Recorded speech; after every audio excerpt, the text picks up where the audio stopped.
What's up, everybody? Welcome back to the Powerful Fitness Podcast, episode number 12. And today we got on oh my God, man. We got, so out of all the other 11 podcasts I've done so far, this is probably only the second guy I brought on that can beat me up. So, Look at you. But we got on Ronald, the Servant Coleman. The Servant, that's his fight name. He's a four-time state high school wrestler. And he's a pro MMA fighter now. Records like what, 3-0, Yeah. undefeated. I mean, he's just been wrecking guys, making them look silly. So, man, what's up, Cole? Man, let's introduce you. Let's pretend that some of the viewers that are watching don't know who you are. Let's just talk about who you are, where you're from, stuff like that first. Yeah, so I'm Ronald Coleman. Like I said, I'm from Omaha, Nebraska, born and raised. Love my city. I always will fight out of Omaha. Just being from the neighborhood, the city. I mean, Omaha is really important to me. So that's one thing that I will always fight up out of, because it's like that's my home.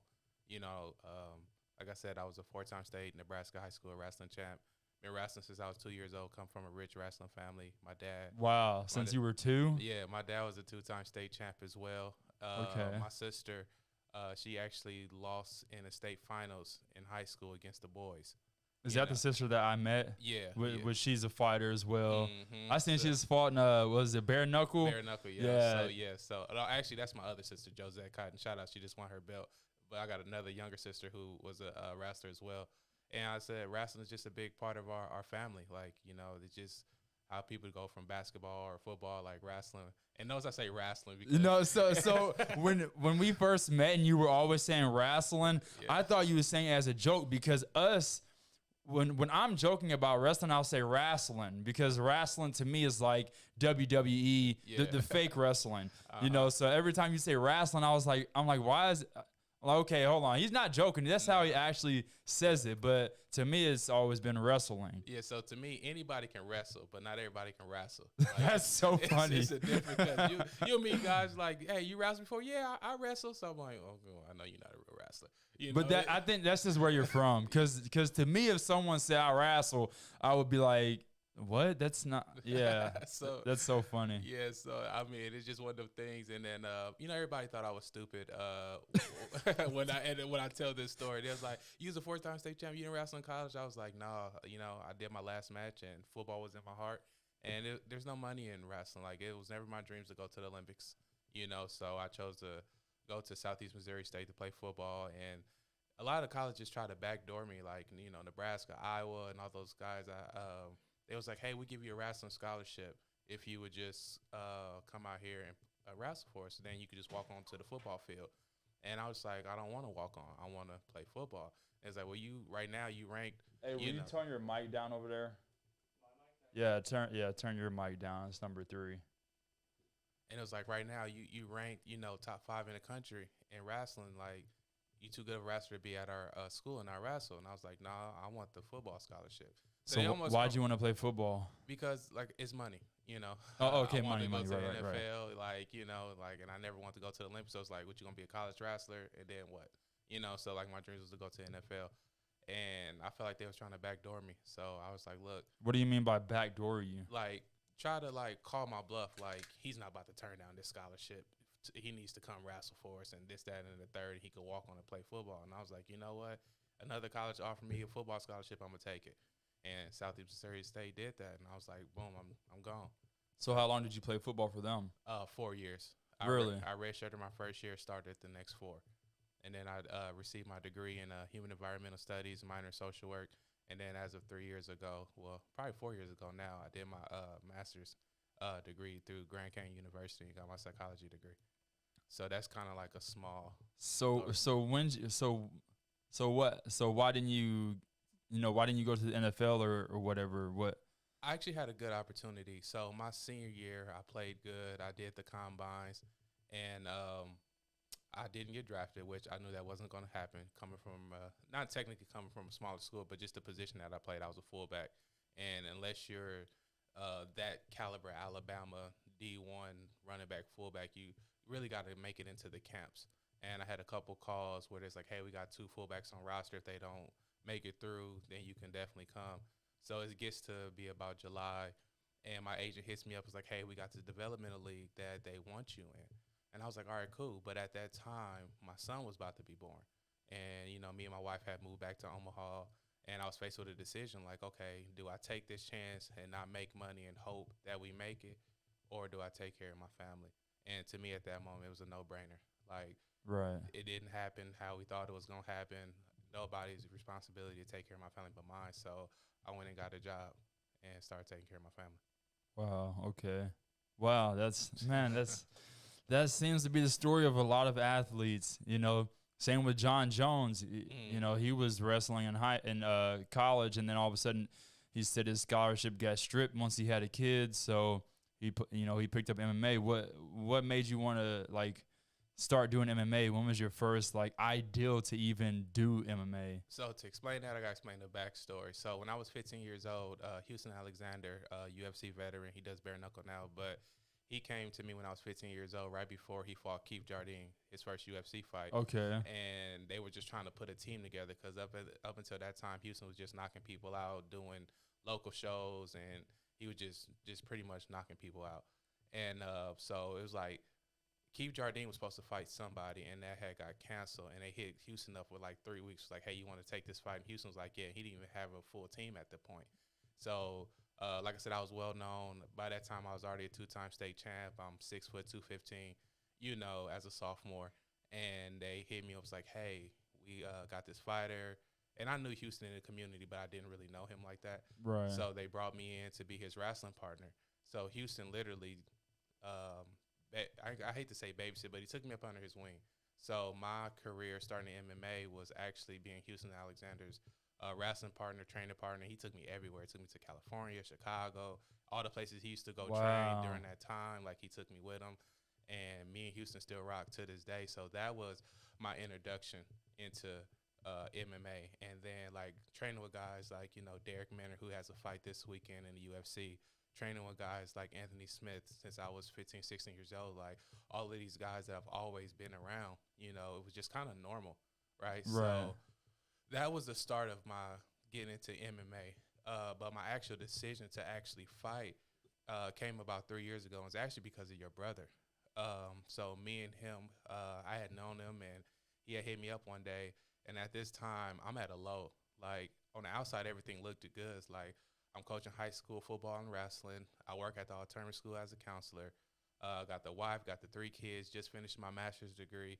But, like, I felt like it was still something inside of me, and I just couldn't pinpoint it. Like, I was at a low, bro. Like, even my wife was like, what's going on? I was like, I just couldn't put a handle. Like, I was depressed. Like, but on the outside, everything looked good. I'm depressed, but everything's great. Like, everything looks depressed good. for no reason. Like, I'm just, like, struggling. I'm a minister. I'm a youth pastor. Like, I'm doing all this stuff. But, like, on paper, everybody, like, probably was like, man, Coleman is killing it. But inside, I was just living, right? So your brother hit me up, was like, hey, let's do some training or something like that. I'm like, all right, cool. We work out one time, and he was like, bro, why don't you fight? And I'm like, man, I'm 27 years old, man. I'm too old, you know, because in my mind, I'm thinking of the life of an athlete, you know, compared to football. You know, you normally just after college, boom, you go straight into it. You got 4 to 6 years, boom, boom, boom. And so I'm like, man, I'm too old, you know. And he was like, man, you need to go look up. A lot of the fighters, especially heavyweights, are in their late 30s to 40s and killing it. Yeah. And he was like, bro, just go look up Dan Cormier. Now, I knew Dan Cormier, but I didn't, like, know him as far as, like. You knew of him, didn't know his story, though. Yeah, so the next day I just went and Googled him. And he's from Louisiana. And I saw in his story that he was I think he was a 2-time state champ. And I was like, okay, he was a 2-time, I was a 4-timer. So now I'm connecting the dots. He went to Colby, Kansas, and then he went to Oklahoma State. I'm like, I just didn't wrestle in college. And I was like, okay. And then I'm looking at him, and I'm like, well, he's really like 5'10". Yeah, he's like 5'10". Yeah, he's like 5'11" or something. I'm like, okay, I'm 5'11" and some change. So now I'm doing a comparison thing, right? So then when I looked at him, I was like, dang. He black. You black. Hey, there it is. Gotta put that together. I mean. So, yeah, and that's another aspect as well. And then I'm looking at him, bro, and it's like I think he took his first fight at like 32, right? And won his first belt. First pro fight? Yeah, at like 32, 33 years old. And I'm like, I'm 27, right? And he won his title. Then he won his UFC at like 35, 36, somewhere around there. Not, my ages could be off, but I'm doing the comparisons, and I'm like, dang, he's a wrestler, I'm a wrestler. He's short, I'm short. You know, he took a chance later on in life. I took a chance later in life. He's a wrestler, I'm a wrestler. Same height, same build. Y'all same look alike, makeup. everything. Yeah, we both ain't got abs. Same head. Yeah, like now his hair a little receded. I still got mine. But like, so I'm doing this comparison, and the light bulb starts to go off. But now I had to be honest with myself. I'm like, Burger, that's my nickname. I'm like, you 315 pounds right now. Dang. So like, what are we gonna do? You got to get down to 265. Right, and I was just like, man, because that's the heavyweight limit, right? Mm-hmm. So then I hit up a couple of my guys. 315. I was 315, bro. Dang. 315, and so I started hitting up my guys. I hit up Kwaku and Wiki, and I remember having a conversation with those guys. I was like, hey, what do you think about me doing MMA? And everybody was like, bro, do it. And I was expecting kind of like some, you know, like, man, you got a good job, boom, boom, boom. They was like, bro, do it, go for it. So then I was like, man, I don't know what to do, who to train, who to call. I didn't know nothing. And then Kwaku was like, you don't know Danny Reese? I'm like, who is Danny Reese? You know, he's like, he runs Christian Boxing Academy. I'm like, okay. Like, you telling me that because you're still new to the area, too. Yeah. So in my mind, I'm like, damn, I got to move back to Nebraska. You know, like, that's the only way I'm going to make it. So I hit up Danny. And I said, hey, look, I know I don't know you. I'm Ronald Coleman, 315 pounds. I'm thinking about doing MMA. I got a little background in it, but I'm a wrestler. And he was just like, can you train in the evening times? And I was like, no, I can't. I said, you know, my wife works evenings. I got 3 kids, so I got to be home. And he was like, all right, bet. I see you at the gym at 5 a.m. And I'm like, okay, I'll be there. And that point on, we just took off. So that was the beginning of how I got it. It's really because of your brother, to be honest with you. That's crazy. Shout out to Keith Dawson. Yeah, that's crazy. The sleeper. Yeah, he let you know he's seen the potential, you know. But yeah, I mean, you got the wrestling background, so off tops you can manhandle a person. I mean, you know, you got that. And when it comes to heavyweights, also, you don't have to be like, to be a champion in my weight class is way harder than to be a champion in your weight class because, I mean, you just see my fight the other day. Look how many times I cracked dude. You know what I'm saying? I wobbled him, but it's like it's harder to drop people because, you know, we don't have as much power behind our shots, et cetera, et cetera. You know, but heavyweight, it's like, dude, all it takes is one punch. And I get asked this stupid question all the time. Does he hit hard? I'm like, it's a 265-pound man.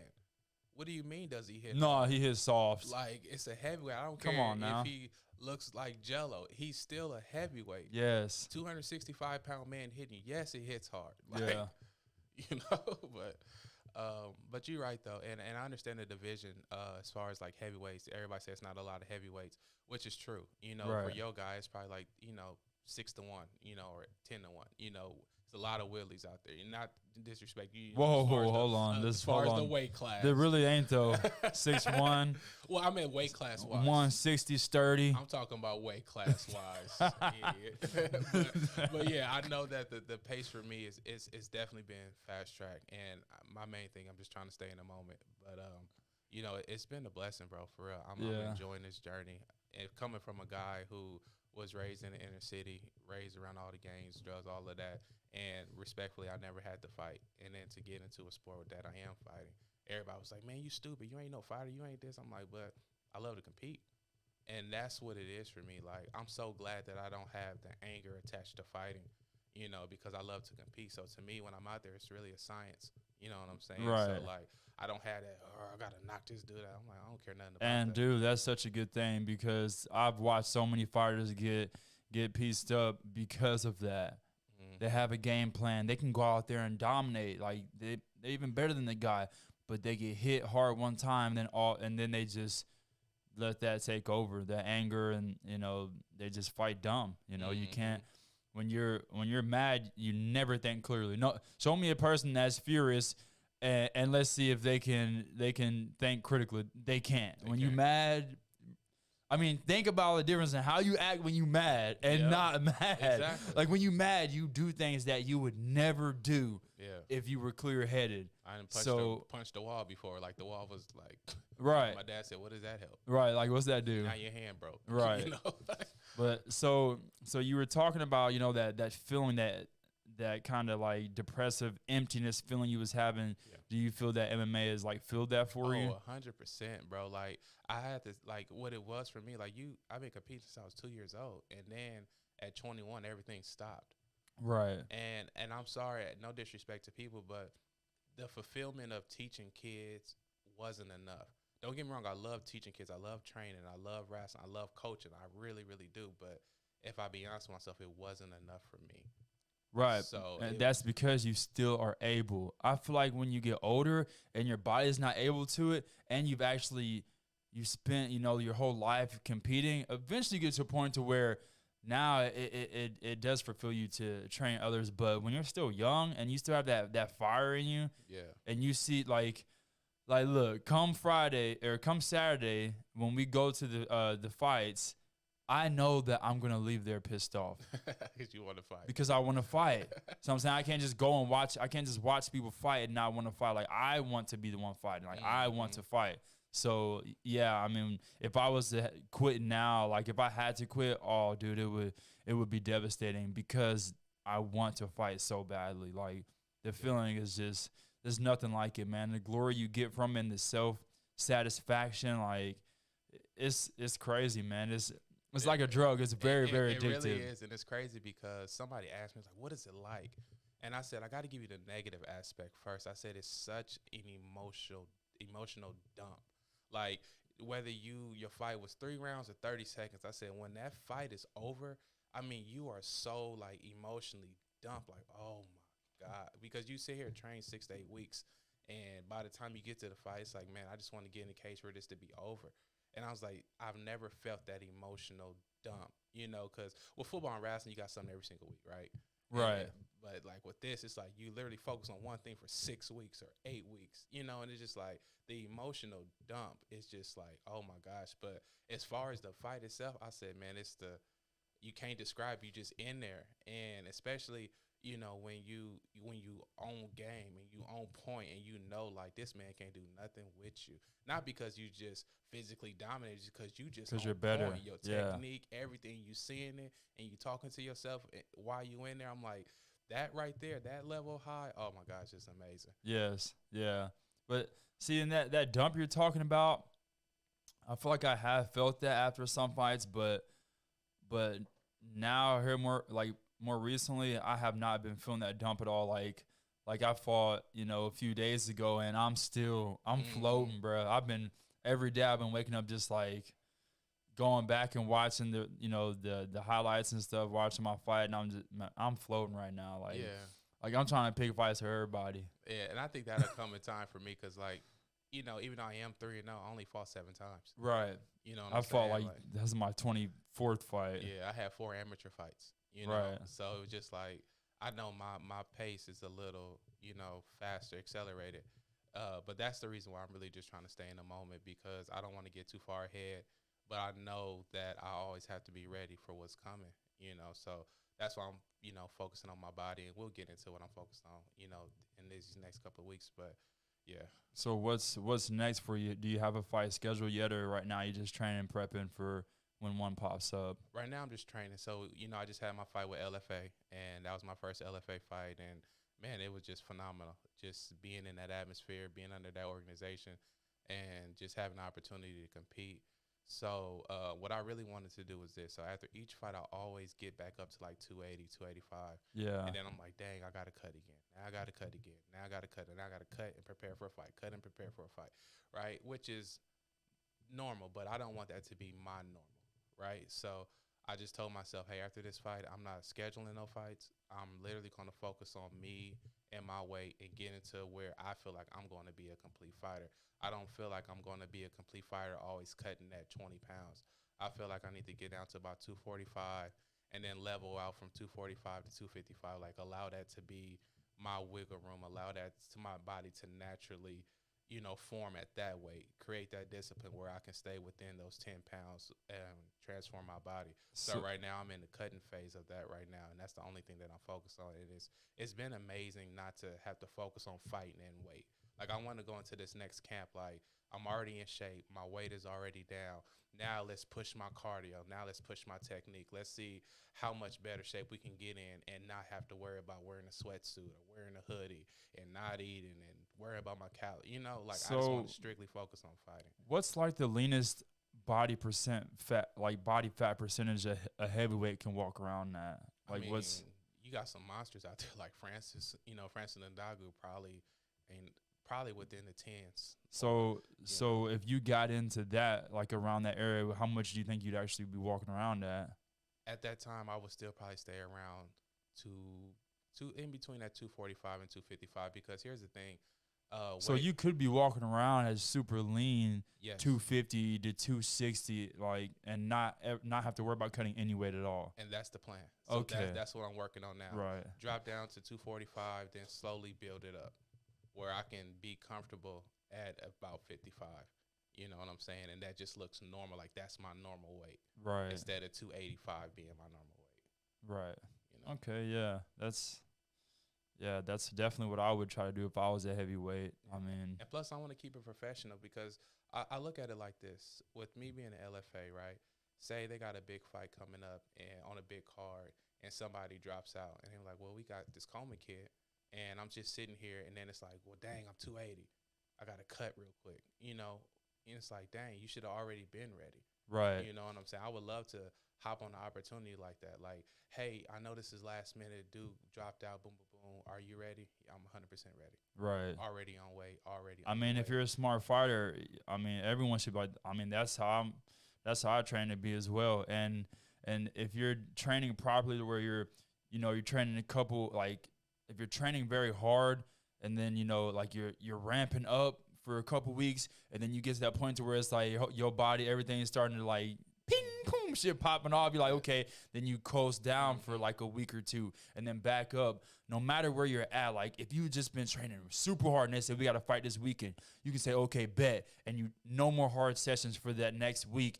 And dude, you're going to feel great by the time it's time to fight. Or even if, you're coming down and you're right at the end of that slow week, well, I can train hard for a couple more days, and then boom, slow week. Like, just, man, staying ready is very, very important as a fighter. Exactly. Like, super important. Like, I was hoping that someone would drop out of the fights Saturday and I jump in there, even though my foot swollen and my hand swollen. Like, I still would do it, depending on who it is, Exactly. and if my weight's right. But I mean, realistically, I wouldn't, because my foot's swollen, and if my foot wasn't swollen and my hand wasn't swollen, like I probably wouldn't even have ate any junk food this week. I would have been like, you know what, I'm gonna try to stay ready for this weekend in case something happens, because anything could happen.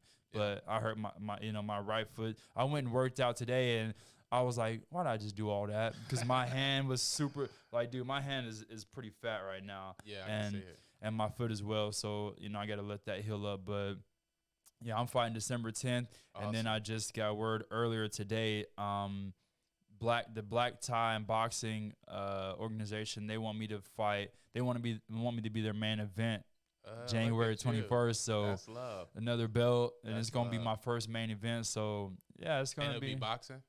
No, that's just the name of the thing, but it's going to be MMA. Okay, Yeah. there it is. But yeah, I mean, doing big things, man. they seen that last fight, they, like, I told him, I was like, thanks for the opportunity. And he's like, I just seen your fight this weekend. You deserve it. That's awesome. Like, you're damn right. Like, I mean, don't make it rain, bro. But yeah, I love fighting, man. It's crazy. I absolutely love it. This last fight, bro, the whole day, I was just so calm, so cool. Just nothing could get to me. The damn water in the building, the water main busted or whatever. So they didn't have no water going to this building. So we had to use porta potties outside. Bruh, you know how this day of the fight, bubble guts and all the that. bubble guts, you gotta, you know what I'm saying? You gotta make like, at least, I used to make like 3 bowel movements, in between getting there and time to fight. And one of those was in the dark, in a porta potty, couldn't see shit. Like, it was whack, bro. It was so whack. Too. But I know it stank. No, it wasn't that bad because they just brought it there. It was cool. It was actually a clean porta potty, but it's just another little thing that can just kind of, get to you. And it was pouring down. It was pouring down rain. That was the worst part. Yeah. So that's I'm tragic. like, shit, the water's leaking, is soaking through my freaking feet, which I got to warm up with these shoes and these socks on. Yeah, it was kind of, so, there's always little things that can, get to you and have you start tripping and worry. But I'm just like, bro, I was so confident. It's crazy how every time I fight, I feel like my confidence is through the roof. But every time I fight, it just goes up even more. I agree. Like every single time, my confidence just keeps going up, and I keep seeing myself. Even though I wouldn't call none of my fights so far a flawless victory, like flawless. There's still a couple little mistakes I make in there, but seeing like, bro, I watch UFC fighters that cannot fight like me. Like they can't do it like me. I watch them try. Their striking's not like mine. Their grappling's crappy too. I mean, even though I've been getting my last 3 fights I got taken down. Yeah. But they landed no damage to me in my guard. I have a very nice high guard. I'm good at blocking shots and controlling the wrist and shooting triangles from my guard. So, I'm a problem. I'm a problem. Yeah, you nice. And then working with people like you and Gavlin, I'm really looking forward to getting in there and getting more wall work, because that's one thing I haven't been doing much at all is the wall work, that's like super important. Yeah, and wrestling's just a key dynamic. And just because it's like, at the end of the day, whether you know how to fight or you don't know how to fight, look at just regular street fights. They always end on the ground. Always end up grabbing a hold of each other. Yeah, so it's just like, it's such a strong dynamic that you just have to have. And especially in this sport, like, you could be losing, and then if you can't get off your back, that's one thing that Houston always said: if you're on your back, you're losing. Like that's just his. And you would hate to leave it up to the judge's hands where you could have been out striking somebody, but they took you down, and now they look at the takedown as more effective than the strikes. Because control time. Yeah, so you never want to be in that predicament, and just to be able to have that in my back pocket, like, I'm so thankful that I haven't had to use it. You know what I mean? Like all seven of my fights, I haven't had to use my wrestling. When I mean by use my wrestling, like me actually initiating a shot. Like, I have taken people down. Took my first dude down. Jordan Brackets, he kicked. I took him down. Third fight, I took dude down. But I haven't had to initiate as far as like me actually strike, take a shot, and take somebody down. And when that part of my games comes to the table, I think it's going to be a real issue for a lot of people. Right. I mean, bro, you're a problem for real. Like, just the wrestling alone, when you're more superior in one area than your opponent, I mean, you can just, a fight's all about using what you're good at to win. Like, imagine he's a great striker and you're a great wrestler. Well, I'll wrestle his ass. Yeah. Or if you're a great striker and he's a great wrestler, don't let him wrestle you. You better strike. Like, you better make sure your striking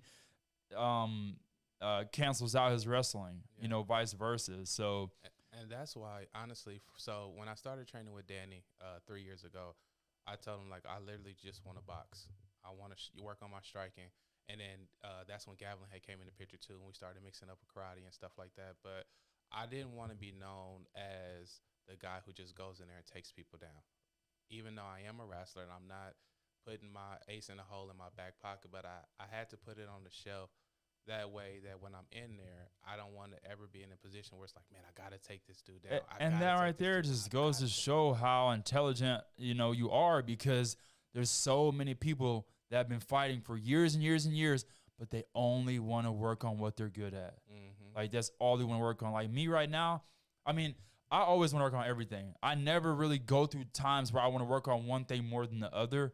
I make sure I'm working on everything. Like, but actually recently I've been picking up more on working on my grappling, because, I do see that there's still a lot of delay and lag with a lot of my grappling exchanges. Not even so much I don't know what to do. It's just not like boom, boom, boom. It's like, I'm not snappy with it the way I should be. And also a lot of that is just comfortability, you know. That's why I know it'll get to a point to where when I fight certain people, I will initiate the grappling, because I just want to work on it, you know. And you're right about the level of comfortability, just because, like, say I just started working with Gavlin 3 years ago. He's been showing me kicks for the last 3 years, and it was my 7th fight when I threw my first kick. So it's just like that level of comfortability to be able to throw it and pull it off and to trust it, like, it definitely is something that has to happen, you know. So that's why for me, like, I wanted to get so comfortable with my hands. Now I know I don't have the best hands, and I'm not trying to, but I want to get so comfortable with standing toe to toe with somebody and not have to resort to wrestling. So for my second pro fight, it was the first time that I really got cracked. You know, my head was on center line. I was like a magnet. Dude threw her overhand and bow. And in that moment, it was like, and it's crazy because I talked to myself on me. I was like, you just got hit. You got hit hard, right? And it's like, what are you going to do? And it's like, you about to wrestle? I was like, no, I'm about to still strike. I'm about to actually close the distance. Let's see what this dude got. Right. And, like, I was so proud of myself in that moment because it wasn't like, oh, snap, we got to take this dude down. We got hit, right? Like, Right. just to be able to have that clarity in my mind in the middle of a fight to say, you know what, you're okay. The game plan doesn't have to change right now. You don't have to shift. Now going forward, if I want to take you down, that's my choice. But it wasn't like I had to, right? You know, and I know it's going to be fights where I'm just going to have to take somebody down. That's fine. I have no problem with that. But in that moment, I'm glad that I conquered that milestone. You know, I feel like I conquered a milestone that, hey, I actually did throw a kick. Hey, I actually am comfortable striking. You know, so now it's like those milestones are checked off in my mental for me to be a complete fighter. Now it's tons of stuff that I still got to grow in, but I felt like I needed to check those boxes off before I really just started opening up everything that I'm good at. So, Man, you know, it's funny because like you are very intelligent, and it's just funny to see like people that are very smart, that could do so many different things to provide for their family, and yet we choose to do what seems like the most barbaric shit. yeah. You know, but to us, it's not. It's not just going there and just raw, just like you have berserkers and then you have technicians. Like, and I feel like you are definitely a technician. Like, you don't have a berserker mindset. You want to actually have pinpoint striking, pinpoint grappling. Like, you want things to look clean. You want to do it smooth, take as least, the least amount of damage as possible. But a lot of fighters, they don't care two shits about that. They just want to get in there and just go ham. And one thing that I learned from you guys and training with you and the guys is that about how important timing is.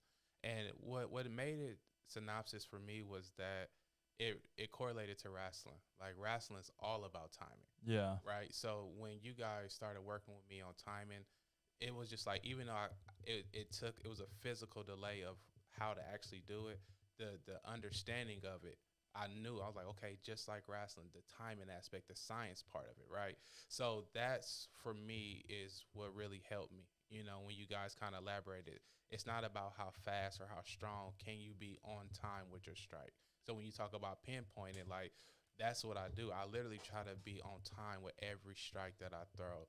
And I know it's not always going to be that way, but if you just go in there, like, if you don't work on that, then it's not, and it definitely will never be that way. Because you see guys, well, I'm about to throw this 1-1-2, or I'm about to throw this 1-2-3 hook. You know, like they get so caught up in they just throwing it like the person's just going to stand there and take it, and like, no, they're about to react. You know, exactly. But yeah, that timing is true speed, and precision is true power. Like, that timing is like in wrestling. If your timing is on point, the techniques are effortless. Like, picking someone up and slamming on their head is very, very easy when your timing is perfect. You're using their momentum against them. But if your timing's off, dude, it's hard. It's a struggle. And you know what's crazy? It was my first pro fight where I realized how important timing was, because, like, I didn't throw the jab hard at all, you know, and I just literally, boom, and he, like, flew back. And I'm just like, I didn't even put nothing on that. Yeah. But you watch the fight, he literally was taking a step. And as Gavin said, as he stepped, and it was just like, boom. And I just flicked the jab out there, and he, like, head went back. And I'm just like. It's the same with the teeps. Like, you be seeing that in my fights. Like, I'll lift my leg to teep, and as soon as it touches, like, my opponents, they fly back and hit the ground. It's not that I kicked hard. I just literally raised my leg up and basically put it right where they were going to be. But because the timing was perfect, here they are flying backwards, you know. But, yeah, I mean, it's cool to see you learning and grasping the understanding of things that takes people 5+ years to really start thinking about. You know, a lot of things that I'm just now starting to think about, you know, in the last couple years. You know, you already got the people there, you know, like Gavlin being there, you know, with you for the last few years, man, that's like, It's been huge. like, I hope you understand how much of a blessing it is to have him the way that I do. And like me having you, like one thing Gavlin taught me 5 years ago when we first met and we first became friends, he told me this. I never forgot it. He said, Willie, use your resources. Like seeing the people I have around me, you know, that can help me with everything I need. That's what just gives me my confidence, you know. Like it's really a beautiful thing, and you know, I feel sorry for my opponent's mother, you know. So funny story about me and Gavlin. Me and Gavlin actually didn't get along at first. Really? And I'm gonna say we didn't get along, and I'm gonna say this, so don't. Oh, you're a minister. Let's get out. Alpha's butt head sometimes, so you know. It was. We had, and I'm gonna use this term. We had a dick swinging contest. Yeah. Amongst each other. Yeah. So me and Gavlin had went to church together. Especially y'all both being wrestlers. That's what it was. That's exactly how it was. So we both went to the same church together, right? And we would talk, but we wasn't talking, right? Yeah. And then one day he just comes like, "Hey man, we need to get together." I'm like, "Oh yeah, whatever." Like whatever, scrub. Like, you know, he was like, "No, for real, we need to get together." I was like, "Well, all right, well, let's do a Bible study. You know, let's do it 6 a.m. one time a week." Bet we do that, and that was the start of our actual closeness as far as us getting together, right? So I never forget he had invited me to class, right? And I was like, "Okay, I'm gonna come." He had been inviting me. I never would show up. So then one day I come. And I mean, this man pieced me up so slow. And then he did some boom, boom, boom. And then he put his foot in my, you know, by my head. And my hands was down. He just left it up there kind of, you know how you do that little smirk that Gavlin. Yeah, a little smirk. Yeah. I can't stand so it. I was like, all right, bet. I can't wait till we wrestle. Like, you know, so I invited him to the wrestle room. And he walked in. I was like, shoes over there. Like, we ain't stretching. We ain't nothing. Shoes over there. Go put them on.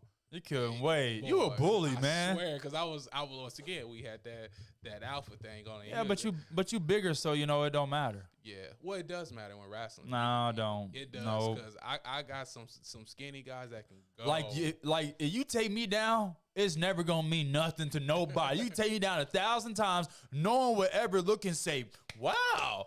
But if I was to take you down, but think about it this way: there's some heavyweights that you can outstrike. Yeah, but I'm not gonna take them. I'm not gonna out grapple them. But I'm saying, as far as like the weight, now striking. If you're just better than somebody, then you're just better, right? So, but it don't matter if I'm better than you at wrestling. I'm not about to take you down. If you were, yes, you were. You think I would? Yeah, 100%. It's just like striking. A double leg or a single leg? Yes. If you were better than me at wrestling, man, I don't know, man. You can. Bruh, look, I don't know, because I wrestle with a lot of people smarter than me. I feel like if I wrestle someone that was 125 pounds, ain't no, actually be more like 100 pounds. Someone 100 pounds will take you down. They're not taking me down. If they are better wrestling you, they will take you down, Willie. I don't know, bro. I just feel like I just feel like the difference in the strength and size. Like, I can have the perfect position on you, but you can always out muscle me. Like always, just the strength is, bro. It's not though. It's not. Well, I'm gonna take this to heart. I'm really gonna lock in on this, because I mean I understand you can beat someone bigger, but I feel like it gets to a point to where I just feel like with featherweights and a heavyweight, because wrestling is all about manipulation, much like judo. Like you can throw somebody because you use their momentum and stuff against you. Like I wrestle people that I don't know, bro. You strong, bro. I just don't. Yeah, but like strong compared to you, yeah. But I've wrestled people that are way stronger than me. But it's all just about manipulation, you know. So like, have you ever wrestled someone that was my size that out wrestled you? That out wrestled me as a lighter weight? Yes, I have. Okay. Yes, I have. Like there's guys out there that's cold, bro. Like. Okay, well, I need you to get me there. Just get me there, and then then I can toss you. All right. I got you. So back to the story. Me and Gavlin go, and man, I just tried. I did every takedown that I wanted to in America. Yeah.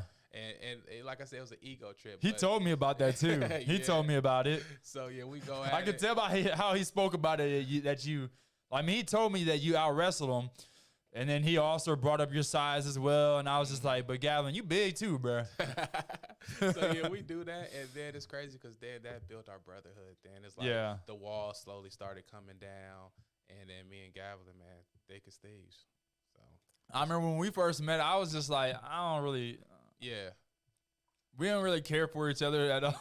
at all. It was just like that's Gavin, homeboy. But when I seen how close you was with Gavin, and I seen you that you was here to stay, you know, as far as, you know, a fighter in Cape, you know, I was like, you know what, it's time for me to try to get closer to him. Like, Yeah, like this is cool. Once I seen you was cool, you know what I'm saying? Yeah. Because I don't trust people. me either.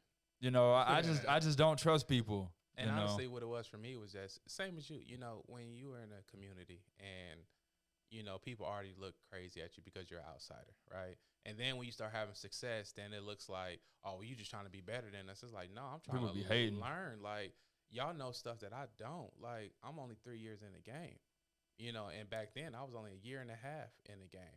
I'm like, you know, I don't have, you know. So when I had to learn about timing and sensitivity, like I'm like, these guys are letting me, you know, go with them. And I know I'm heavier. I know I'm punching hard. I'm trying to learn, and they still here. Right. You know what I'm saying? Like it was a blessing for real because they could have been like, nah, you know, he trying to knock us out. Like, no, I just didn't know. Right. I was learning, you know, and that's why I really love and respect Danny. Man, Danny's been a godsend for me and my learning and my growth. I owe that man everything. And I just because of the simple fact, not only did he open up the gym, but literally transformed the whole gym from a just boxing only to a full MMA To gym. MMA now, yeah. And not only with that, and the stuff he does with the kids, runs a free program for the youth on Tuesdays and Thursdays. Like man, that man has done so much for me as a person. You know, I always tell him like you kind of like Custom Auto to me. You know what Yeah. I'm saying? Like imagine Mike Tyson's career if Custom Auto never died. You know what I'm saying? And like that's how Danny is to me. Like he really gets into the heart of the person. You know, because the physical abilities in the fight is going to take care of itself. But you know as well as I know, a fighter can get in there and lose his mind and be the best gifted in, you know, and so I really take my hats off to him because he's opened up his gym to everybody in the community. Yeah. You know, and it's just like I said, that's you know how we connected through that and stuff like that. It's an amazing process, and like you said when Gavin said about using his resources, like I'm personally thankful for everybody around me because I'm learning, I'm growing, and now I'm glad that I feel like I'm at the point where I can help people as well. Like it's not just me soaking up everybody else's knowledge. Now I can start like, hey, I got something to offer too to help. You know what I mean? So Yeah. it's a great little give and take. Yeah. Well, I really am excited, you know, to just watch your whole journey. And I mean, I feel like you're gonna make it to the top. You know, I feel like you're gonna be fighting for a belt in the UFC one day. You know, just because you have what it takes. And you know, you're still how old are you now? I'm 30. You're 30. Yep. Mm-hmm. Couple like a year and a half older than me, probably. I looked at DC like he defended his like last belt at like 44, 45 years old. Right. You know what I'm saying? And the thing with heavyweights is this too, dude. You could go on and get, you know, X amount of wins for the next 4 years and get into the UFC and be fighting for the belt in 1 or 2 fights. Like, dude, the UFC is hungry. Not just the heavyweights, definitely the heavyweights because there's less, but the UFC in general is hungry for talent. You know what I'm saying? And when you truly show, you know, your level, look at Alex Pereira, 2 fights in, now he's fighting for the belt. Granted, that's because he beat Izzy before, but you know, even if he hadn't already beat Izzy, he would still be right up there 1 or 2 fights away because of what he's done, how good he is. And yeah, I mean, it's sports hunger for beast. And and it's crazy because like I said, I've been in a phenomenal situation, like being able to go up to Glory MMA up in there with James Krause and those guys. And one of the fighters is actually from Nebraska. We had 2 fighters on the Contender Series from Nebraska. They just did a heavyweight Contender Series. Shouts out to Jordan Heiderman and Niall Bartlin. right, I watched that. Yeah, but actually, like I got to train with Niall Bartlin and super humble, cool cat. And in our training sessions, it's like, and it wasn't no, you know, ego deal, right? But just to be able to compete with him, and I felt like I can. And like I said, I'm not saying nothing bad against him, but it wasn't like you ever go with somebody like, dang, that dude is like, you know what I'm saying? Oh, like I yeah. said, there's no disrespect to him. He's a great guy, and I'm not even saying that I'm better or who's better. I'm not saying none of those things. It's actually saying it's putting him up on, like you're like it's making you feel better about yourself because you know how good he is, and the fact that you can even be in a room with him. Exactly, and hold my own. I didn't leave that gym like, dang, man, maybe this ain't. You know what I'm saying? It was more so like, you can really do this. Yeah. You know, and anything, and we didn't like go live so I'm not going down that road, but I'm just saying that being in that gym and being able to train with those guys and to be able to see like, you're really not far off from this. Exactly. Like, yes, you still got a lot to learn. Yes, you know, those guys have more experience, but as far as you as an individual, you're not far. You're on the right track. Right. You know, so opportunities like that, it was just phenomenal. And even being able to go train with Jay Collier, you know, who fights in the UFC, like guys like that. And I mean, it's just been like I said, the door has just been wide open, and I'm thankful for real. Yeah, and the thing is, like I said, you know, you're very intelligent, so you're gonna learn fast, and you're gonna understand things quicker than a lot of other people would. Dude, how many fighters have we seen that, you know, we don't even know, but say we just watch them on TV? Their style never changes. They never get better. You never see them pulling new tools out. You never say like, damn, his jab's gotten so much better. There's a lot of fighters, they just don't get better. Like if you watch my fights, dude, my fights from like my last fight compared to three years ago, 4 or 5, is like, oh, he went from not knowing how to fight to being one of the fucking best around. And now I'm getting to a point to where the things that like it would take me months to learn, now I'm learning things like in a week. You know what I'm saying? In a day, like picking up shit so fast. Once you get to a certain level, you just the techniques stick to you more, and you truly focus on them in a way to where your body mechanics start to understand it like faster. Because a lot of things, man, it takes forever for your body to truly, not for your brain to just understand how it works, but for your body to feel how it works and to be able to do it. Like shit takes a long time. And it does. And so that's why, like, for me and my last 3 fights, excluding the one I just had, so my last 3 fights, my last amateur, my first pro, and my second pro, was all like 45-second fights, right? And I was so angry with myself because it's like I wanted to showcase everything that I've been learning.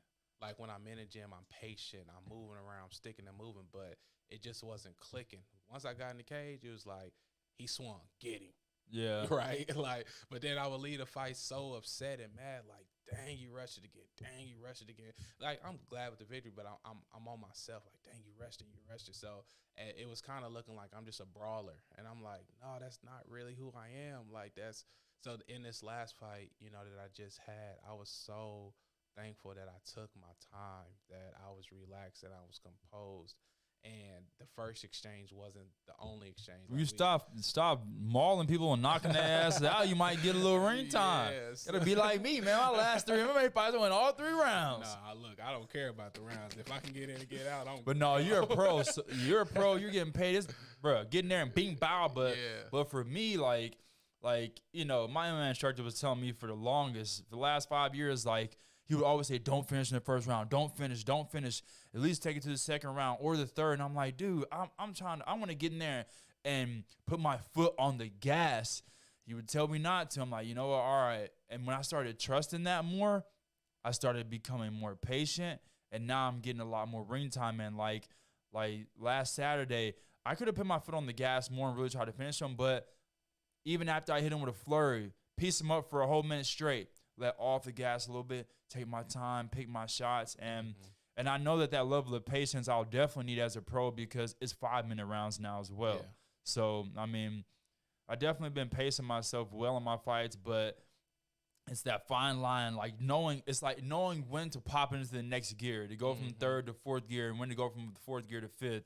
So that's something, you know, I'm still playing with myself, and you know, I don't have power like you. I ain't got the touch of death like you. I can crack shit, but I ain't got the touch of death like that yet. So and honestly, that's what it was. So like my last fight, you know, I come in and he's bagging up, and I get him against the cage, and normally 9 times out of 10, somebody against the cage, they defensive, to finish, you know. So and I throw a kick, boom, boom, boom, boom, and he circled out, and it never was rushing, right? Like the other fights was like, get him, blah, blah, blah, blah, blah, blah, blah. Yeah. And it was like, no, take a break. And then I'm breathing. And then he comes forward, and I actually step back and walk back like, no. And I'm talking to myself in the fight like, it's okay. Take your time. Like, you're fine. You're doing nothing wrong. Right. You don't have to sit here and rush and just fight. And that, to me, was the sign of I got it.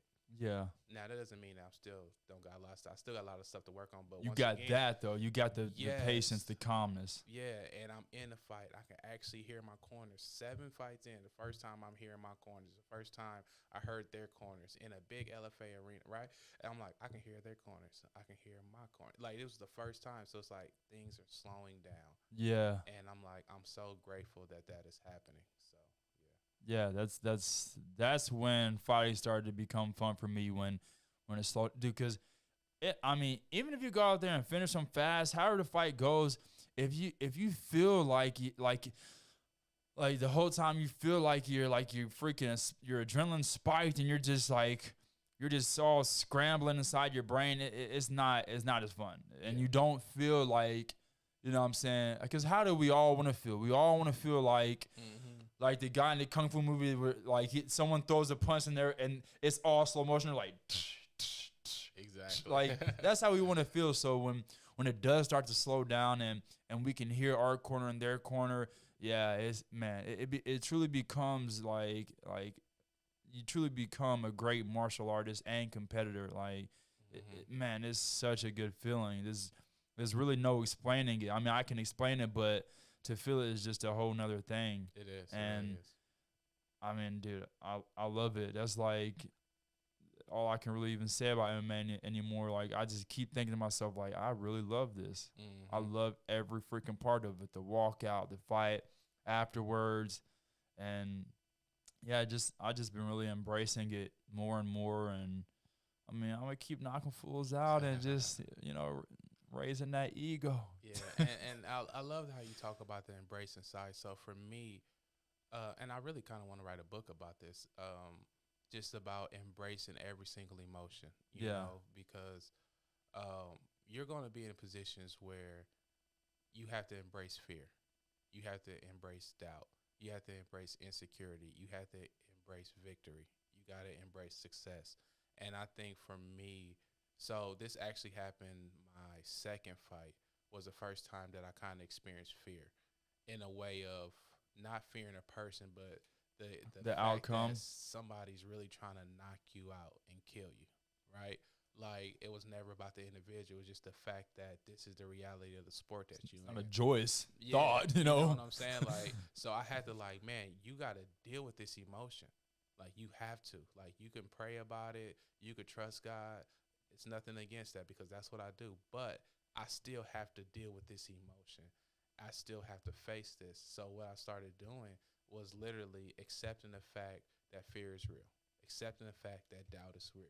It's not that I'm diminishing who I am. I'm just addressing it and taking ownership and power over it. And so what exactly do you do when you feel that anxiety start to come in, those nerves? What do you do? I tell the truth. I am nervous. Yes, in this moment, I'm nervous.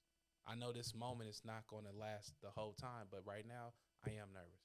Right now, I am afraid. Right now, I am doubting.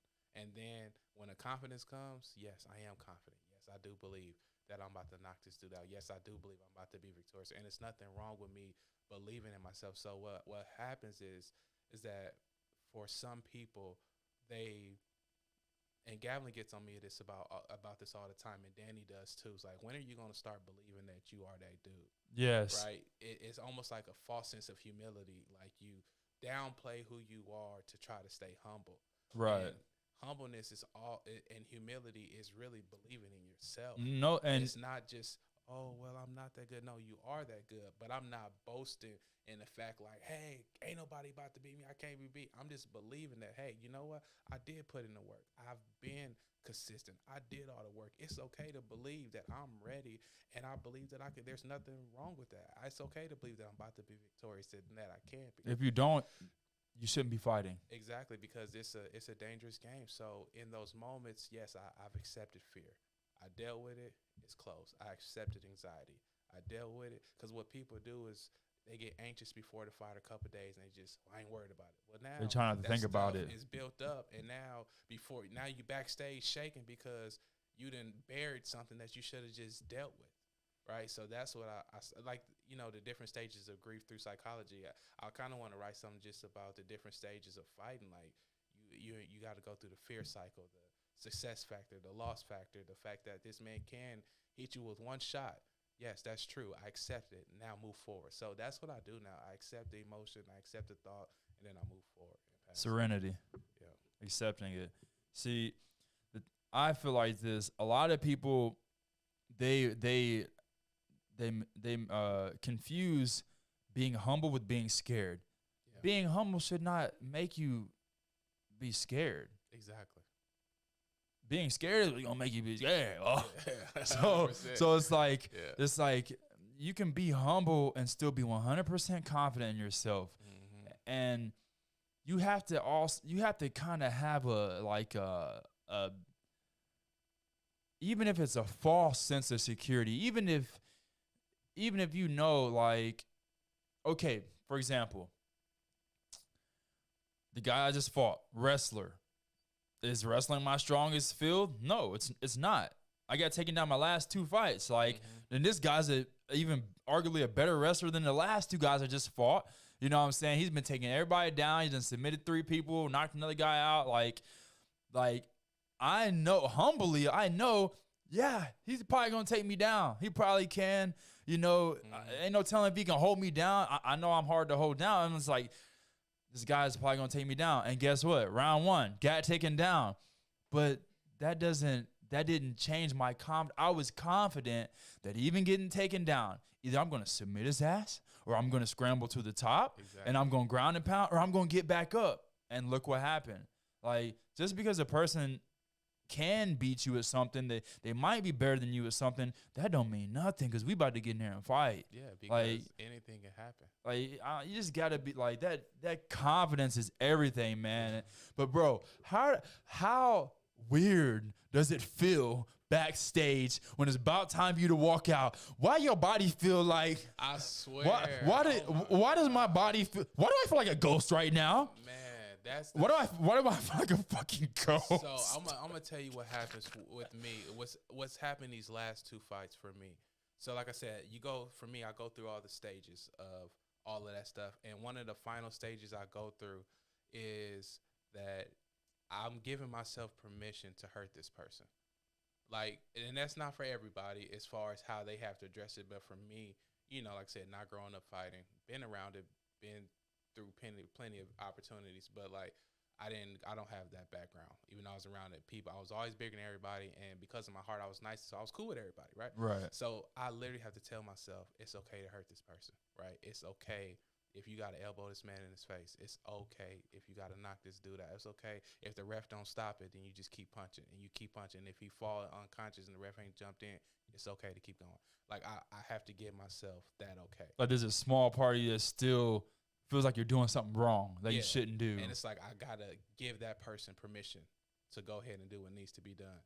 And it's funny because you see it in my fight. So after I win, I'm still boom, boom, boom, boom, boom. And I immediately go to my knees because now it's time to turn that person off and praise God and disconnect from that party, because you can't go in there nice. You can't go in there and be like, well, I'm going to hold back just in case. Like, no, you're going to get hurt.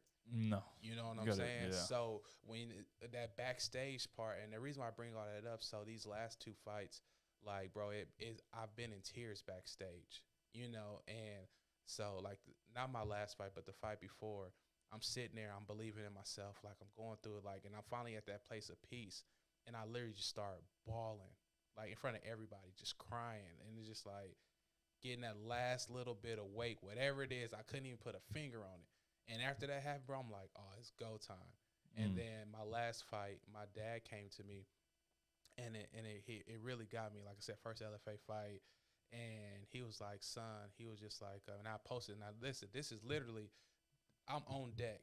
The people are fighting right now. They're like in the 3rd round, right? Yeah. So I'm literally about to fight.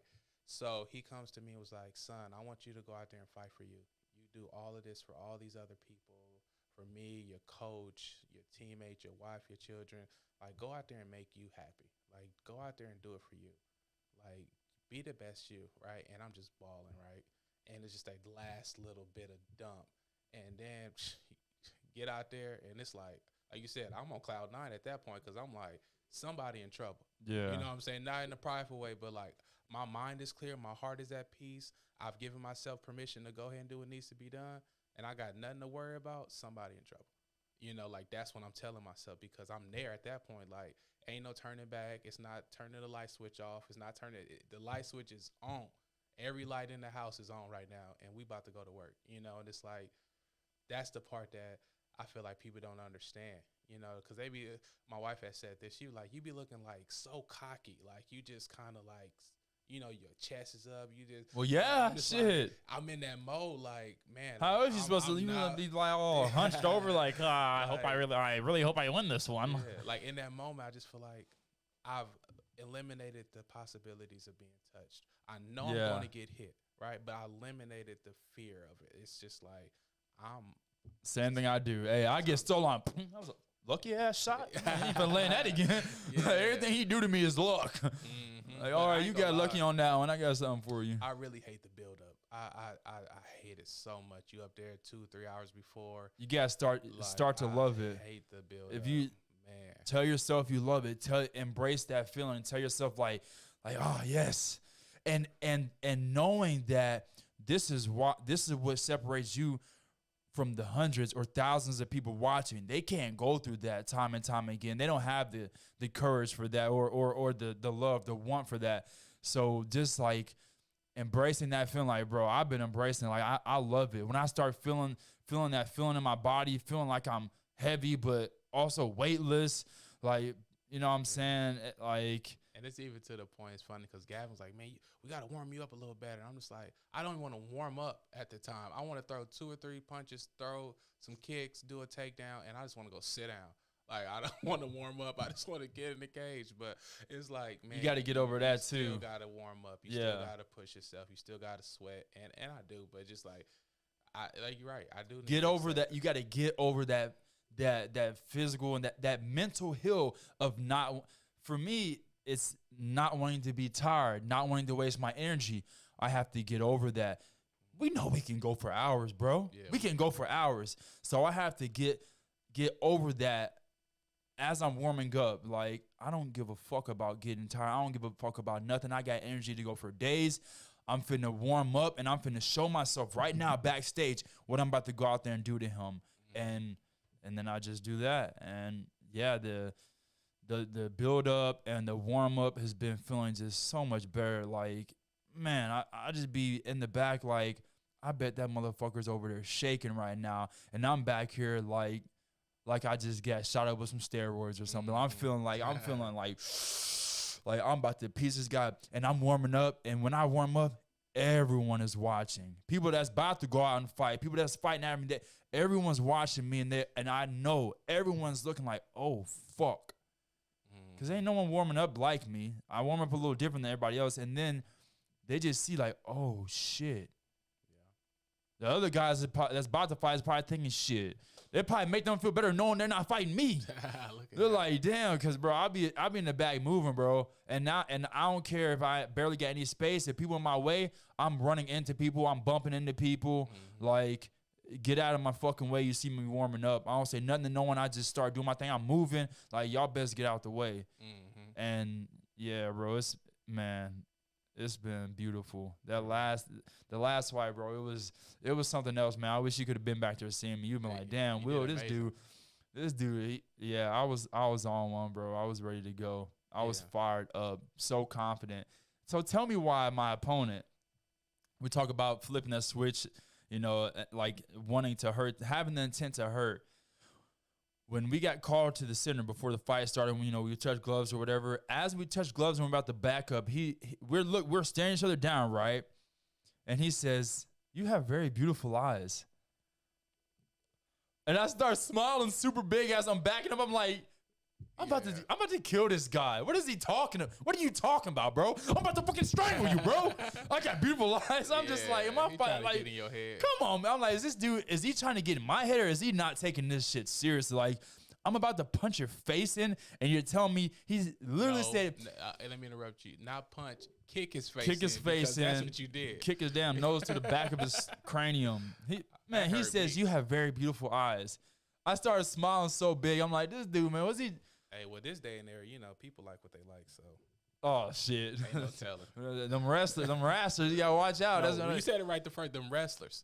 Not the wrestlers. The wrestlers. Yeah, they be on one, man. But yeah, bro. I'm excited for Saturday to watch Caleb and Gavlin fight. It's gonna be fun. Those guys about to put on the show. It's gonna be good. I'm excited for those guys. I'm excited for the people in the area. I love the fighters in Cape, and I think they're really about to put on a platform, and I'm just excited, and I just want everybody to be successful and keep grinding, because the better we do as an area, because like I said, I live down here, so even though I'm always going to claim Omaha, like that's not changing, but I live here. So the better we do as an area, it just helps us out. I just hope we, stop competing with each other. Like, let's grow together. Like what, and this is how I feel as an outsider, and people could throw stones at me if they want to. It makes no sense for me to fight somebody in Cape if we're all trying to make it. And that's just me being outside in. I'd rather work together and go whoop somebody else. But hey, everybody got their own different views. I respect it.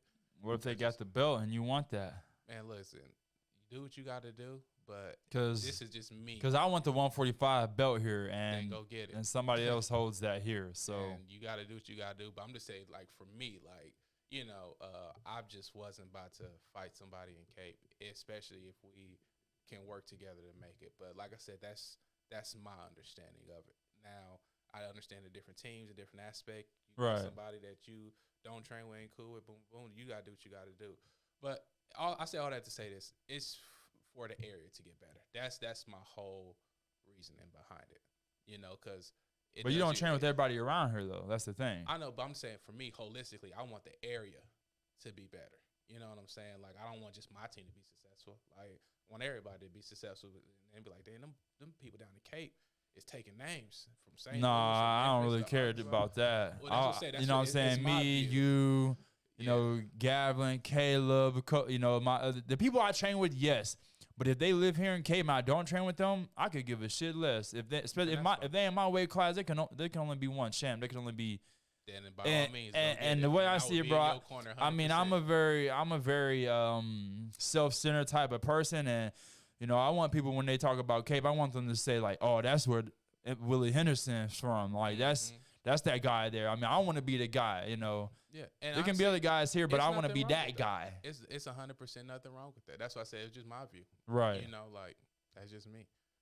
But I'm cool. Like if that's what you want to do, I'm gonna support you 1,000%. Right. You know what I'm saying? So. And that's your thing. What you're saying is no matter how this teammate might feel about that other teammate or this or that, you're making sure that you want you care about everyone's growth and development in the area. And I don't got no ties to nobody. And what I mean by that is like, I'm not about to beef with you because you don't like this person. Or, well, I don't like such and such. Well, that's you. That ain't got nothing to do with me. I'm not about to stop doing what I'm doing because you don't like somebody. And I'm not about to like somebody because you like them. Like I don't have no connection as far as the roots. Like you and Gav, Keith, y'all got roots. So I get it. Because if it was in Omaha, it's the same way. It's certain places. You don't want everyone in Omaha to. Yeah, I ain't going. Like, oh, okay. You know what I'm saying? So that's what I'm saying. It is a disc. So I understand when people say that. I'm like, well, I kind of feel that it's a couple places in Omaha that I'm not going. Right. And if I am going, we about to have some fun. Like that's be the only reason. But yeah. Yeah. So you looking to fight like when early next year? Yes, I'm thinking probably more so January. Like I said, I just wanted to focus on one thing. Like I didn't want to focus on weight and getting prepared for a fight. Like I said, I've been on the go. I hired a personal trainer with Kwaku at Be Chosen. To me, if you're not training with Kwaku, you're stupid. You just want to get in the right weight before you schedule another fight. I just want to go into a camp where I ain't got to wear the trash bags, the sauna suits, the hoodies, and you just feel miserable while trying to train, while trying to prepare. It's like I just want to be 245 to 254 and just be solid. Now, I know I still got to go through a body transformation, but as far as the weight part of it, where I can literally wear a T-shirt and some shorts and go have a great practice for the next 6 weeks. Right. And not have to. Now, I'm still going to do the steam room just because I love being in there, but Right. I'm not in You don't have to sweat out 20 pounds leading up to a fight. Like, yeah. I don't want to do none of that. Like, I want this. I'm really just Yeah, trying that to make shit this whack, bro. That shit make it not fun. For real. And I know that weight cut is a part of fighting. But for me as a heavyweight, it's kind of a little different because it's from 206 to 266, right? So you can be 245 and fight somebody 15 pounds heavier. You can't fight nobody 15 pounds heavier. You know, you can, but I'm just saying, like, you weighing at 155. We have to weigh in the same. Yeah, like you fighting at 155 and they put you up with a pure 170 pounder. Like, yes, I know that you can still do work, but it's just different. Like, I can handle. Yeah. I get what you're saying now. Yeah, 100%. Yeah, like I can handle. Each pound matters more the smaller you get. Yeah, so like for me being at 250, right, and find somebody 265, like, okay, that's 15. Like, that's not really. But me being 155 and fighting someone that's 165 or 170, that's a pretty big difference. Yeah. Right. So that's why I want to be lean and solid. So the first part of the transition, like I said, I'm with Kwaku at Be Chosen, and it's just getting the weight off. You know, Danny's 100% on board with that and has been trying to. I've been trying to get this weight off for like the last 2 years, and I just haven't been disciplined, haven't been successful. The diet. I haven't. So now it's like, take this time, because when I looked at the Contender Series, bro, and they just had the Contender Series 4 or 5 months ago, looking for heavyweights, it was guys in there that was 4-0, 5-0, 6-1, 4-3, like, and I'm like, here I am, 3-0 now. Yep. Like, I'm literally could be 2 fights away from that call, and it's like, I don't have that time and that luxury. Let's get this weight off and quit playing. Like, if you really want to quit playing with them, boy. Like, if you really want to do this and you talking all this stuff, like, you want to be a champion, like, let's get this weight off now. You got time. You did your LFA debut. It went well. Okay, let's focus. I talked to my management company, and they 100% on board. Get this weight off. Let's do it. Take these next couple of weeks and lock in just on that. So now that I think I'm about 2 weeks out from being close to being on weight. And then once I'm on weight, it's time to book the next fight, and let's go make something happen. Right. Yeah, man. So Caleb was asking me the other day, you know, like, what makes a professional, and like that mindset there, I feel, is what separates the amateurs from the professionals. The professional is going to cross every T and dot every I. Like, if the weight ain't on point, let's get it there. Let's keep it there. If my sleeping regimen is not on point, let's get it there. Let's keep it there. The diet, the mindset, you know what I'm saying? You know, the like breath work, recovery, meditation, like every little thing that you can be doing to take you, you know, just keep going up a notch. Like, real professionalism, you don't really get that much in amateurs, and you don't. A lot of these so-called professionals, they ain't professionals. So here what it was for me. I watched Cyril Gane versus Tua, right? Yeah. And I saw in that fight, even though Cyril Gane is 100% technically better, I saw Tua getting hit in his stomach. Yes. In front teeth, all of that to his stomach. And to me, and his stomach don't look like it's ready for something like that. And it wasn't. So when you watch the fight, you see him getting hurt by that. And I'm like, dang, here I am, got a similar stomach. Like, what if I get to the point? I do. I'm like, so like, I don't mind losing. Like, losing, I hope it doesn't happen, but I accepted the fact that I can lose, right? I don't want to lose because there was something that I could have done. Like, you lost because your diet. You lost because you're still chubby. The thing is you're a fighter, bro. You got to have a strong core. Yeah, and it's you got to have a strong core. Like, if I go in there and I feel like I brought my best foot to the table and I lost, I'm fine. And you used to be cut up, right? You used to. I've never been cut up. What? I've never been. I've always been big. Like, and what gets to the way is like. But you didn't have a stomach. I know, but I've always been big. Though. When you had the locks. Because you was telling me, you was like, I used to be lean. Like, I was lean, but it's like I still had the stomach. Like, I look like Dan Cormier. So you never had a six-pack? Never had a six-pack unless I got it from the store. Like, man. I've never had abs. Never. Like, not even as a kid. Never, ever. I was always big. So, like, when people see my arms and my chest, it's like I'm so jacked up here. You know what I'm saying? Like, that you kind of forget about the stomach aspect. I don't. And then my legs are I did not. My legs I did not forget, sir. You sure don't. Right? I'm going to be the first to point it out, too. He'll teep the mess out of me. That's the only thing I got that you don't, shit. Bow. So for me, Scrawny I was like, little six-pack. and that's what it was for me, bro. It's just that realization, like, I don't want to lose because I didn't take care of my diet. I know the core work and the six-pack and all that stuff. If I ever get one, I know that I'm gonna work my butt off to check off that box. If the six-pack doesn't come, my core is just gonna be just a solid. You know what, bro? Table. Like this table. Is aside from even fighting, bro. Even if you're not a fighter, I mean, let's get that six-pack just because, like, just to be healthy. Like why? Yeah, exactly. So, why not, bro? And this, every man need to have a six-pack. I'm sorry, every guy should have a six-pack. You know what I'm saying? Every woman should have a nice little rump on her. You know, it ain't gotta be the biggest, but just go do a couple of weighted squats, and it's gonna look right. You know, it's gonna look good. So and like I said, that's what it was for me, bro. It's like I want to check off these boxes. Like I don't want to lose because I was not disciplined. I want to lose because somebody was better. Yes, exactly. I want to lose because I got caught. I want to lose because it's like, dang, he just caught you with a good shot, or like, man, you should have did this instead of that. Like, I'm okay with that. I don't want to lose because, like, dang, you had 2 double cheeseburgers. You had 20 wings. You know, like, you've been drinking like crazy. Like, I don't want that. Like, I can't live with that. I can live with something I have to fix in the gym. I don't want to live with something that I didn't fix in my personal life. Right. Like, so that's where this time is so important to me, actually getting down the weight, killing these core, hiring Kwaku as my personal trainer, which to me, Kwaku is the best trainer in this area. And I feel like if people not training you, really not taking your career serious. But that's my so I'm not taking my career seriously? If you fall in that boat, I believe so. I believe with Kwaku, bro, like Kwaku is a gym, bro, that's just not being taken advantage of, bro. Like, like as far as just the isolation of the muscles, like, so you think about it this way. You have a trainer, right, who specializes in his art.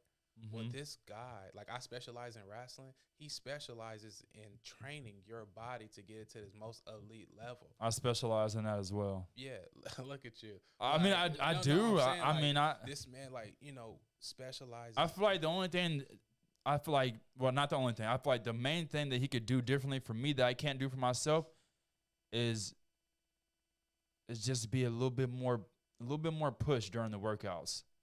See, and this is where... Which I push myself hard, bro. Hard. When I first started training with you guys, I had my own mentality, right? Mm-hmm. And then I was shown something different that I didn't know, right? That's what it is going to be for you if you did allow yourself to be trained. Because right now you got your own... All right, Kwaku. I'm hitting you up after this. I got his number right there. There it is. Like right now you have your own view of it, right? Keith's told me about him as well. And told me, he was the first person I had on my podcast. Oh, okay. So, I just haven't... I really do. I haven't given him a shout out yet. Cause you gotta think about. Yo, grab my phone for me. So it looks like we wrapping it up. Okay.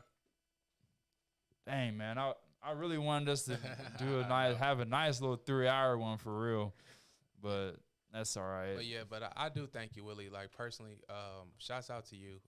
You definitely have been a great friend, great brother. And just for having me on here, and also just the simple fact of allowing me to punch you. Like I know it's not easy. No, it's not. I can just imagine, like, what if I had this 400-pound guy in shape that can? I definitely didn't let you. Well, I'm just saying, like, I always think about, like, okay, what if somebody was 400 pounds and fast and knocking you crazy, and you trying to tell this man to be sensitive? Like, you just gonna stand in front of him? Like, man, first few times we sport, I'm like, bro, I'm on my P's and Q's, bro.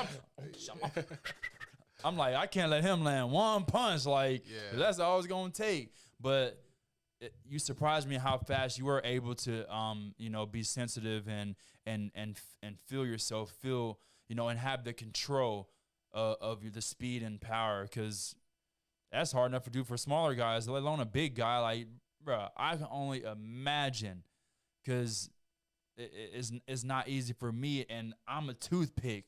Like having big arms, bro, and being able to just barely touch someone and bring it back, that's a very hard thing to do. Like, it's super hard to do. Yeah, and it's crazy because that was one of the things that also Danny was on me about earlier. It's crazy how similar everybody was.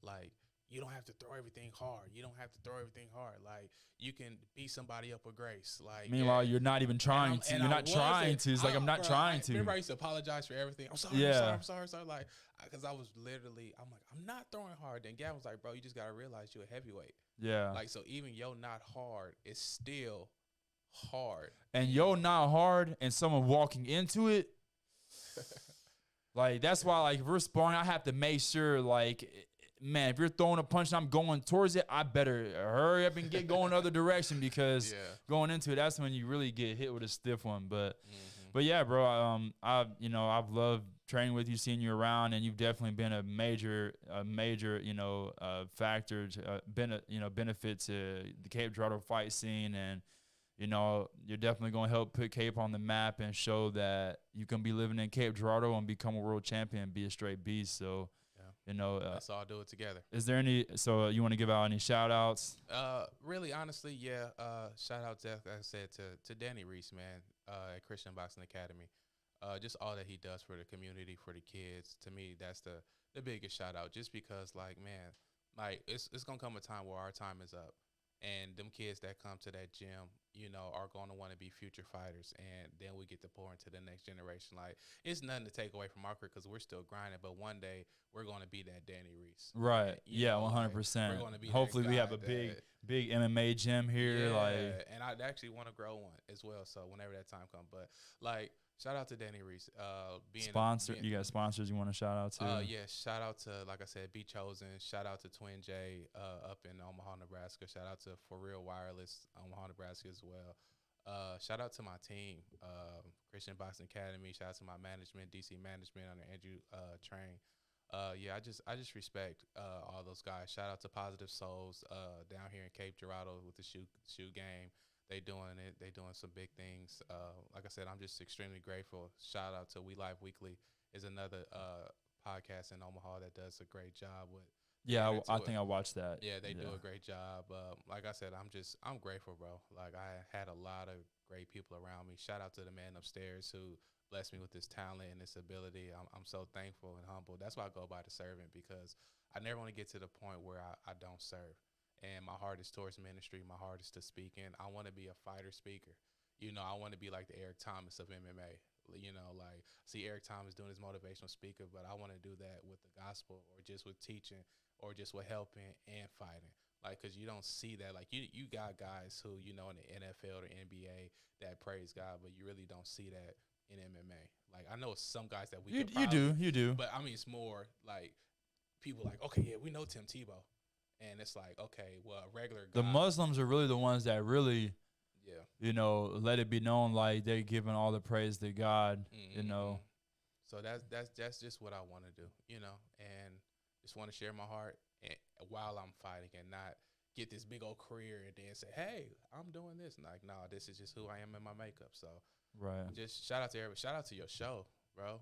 For real. Shout out to the Powerful Fitness Podcast. Yeah, shout out to Come on, show, man. We bro. doing it. This thing gonna be big one day, man. Like, for real. God willing, it's gonna be the #1 podcast for MMA. Let's make it happen, boss. Yeah. So yeah, man, I'm extremely thankful, and I'm just ready to continue to do what I do. Sweet. Thanks, bro. All right, what camera are we at? Middle view. All right, everybody. Thanks for watching. This is episode 12 of the Powerful Fitness Podcast. Man, hit the subscribe button. Share this on your social media. Let's help get the podcast out. Get Ron's story out. We'll be having him back on again in the future after, we knock a few guys out and stuff like that.